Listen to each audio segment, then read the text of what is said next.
चलो भाई देखो अब मैं क्या करता हूँ। पुष्पक ये एक ऐसी फिल्म है जिसमें हमें दुनिया से जुड़े कई सारे राज बताए गए हैं। और सबसे बड़ी बात, ये एक साइलेंट फिल्म है क्योंकि इस फिल्म में कई सारी बातें इशारों में होती है। और इस फिल्म में म्यूजिक और साउंड ही रहता है। इस फिल्म के माध्यम से हमें ये दिखाया जाता है कि दुनिया में इंसान पैसों के लिए क्या कुछ नहीं करता, किसी भी हद तक जा सकता है। पर पैसा सिर्फ दुनिया तक ही साथ देगा। मरने के बाद पैसा आपके साथ बिल्कुल भी नहीं जाएगा, वो तो दुनिया में ही रह जाएगा। दोस्तों, इस फिल्म की कहानी दुनिया से जुड़ी है, जो कि इस प्रकार है। इस फिल्म में हीरो एक साधारण आदमी का रोल प्ले करता है जो कि बेरोजगार है और ना ही इनको कोई जॉब मिलता है। और तो और इनके पास चाय पीने तक के पैसे नहीं होते।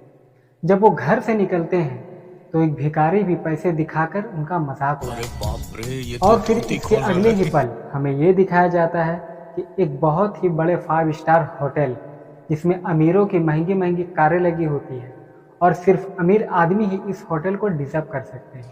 बात तो सही है। उसी होटल में रहने वाला एक आदमी जिसकी अपनी वाइफ से किसी बात पर बहस हो जाती है और उसकी वाइफ होटल से बाहर निकल जाती है। और इसके अगले ही पल हमें यह दिखाया जाता है कि उसका हस्बैंड शराब पीकर सड़क पर पड़ा रहता है और हीरो उसे देखकर कुछ सोचता है और अपने कंधे पर लाद कर अपने घर ले आता है। क्या बात कर रहे हैं और बाबा? उसे वो रस्सी से बांधकर उसे होटल का चाबी लेकर उसके कमरे में चला जाता है और कई दिनों तक उसका कमरा और उसके सामान को यूज करता है। उसे एक बैग में बहुत सारे पैसे भी मिलते हैं जिससे वो अपने हर शौक को पूरा कर लेता है। वो कई दिनों तक उसी होटल में रहता है और फिर सड़क पर उसी भिखारी के सामने खड़े होकर कई सारे नोटों के बंडल दिखाता है और मुस्कुराता है। कई दिन गुजर जाने के बाद उसी सड़क पर वो भिखारी मरा हुआ दिखता है, जिसे एम्बुलेंस में डालकर ले जाया जाता है।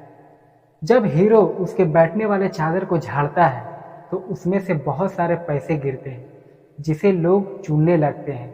यहाँ तक कि एम्बुलेंस वाले भी जो भिखारी को स्ट्रक्चर पर ले जा रहे होते हैं, वो भी स्ट्रक्चर को बीच में ही रखकर वो भी पैसे चुनने चले आते हैं। और इसे देखकर हीरो के समझ में आ जाता है कि पैसा सिर्फ दुनिया के लिए ही है और सिर्फ दुनिया तक ही काम आएगा।